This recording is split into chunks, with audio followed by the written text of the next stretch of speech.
In this video, I will show you how to track projects with dashboards in monday.com.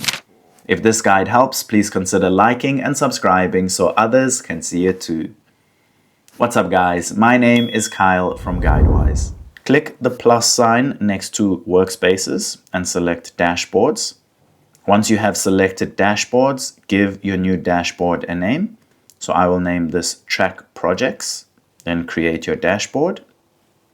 You can then add widgets to your dashboard. So I will choose chart. You then want to connect boards to your dashboard. So I have a few boards in my workspace and I will choose social media. You will then see your chart displaying your workflow. So I have one person still working on it and one person who has completed their project. You can also rename your chart by simply clicking on it. And if you would like to change settings, you can tap the three dots in the right corner. You will see full screen, settings, rename, duplicate, export or dock this widget.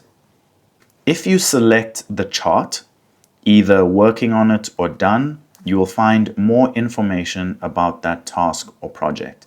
You'll see the person responsible, the status, the due date, and the timeline.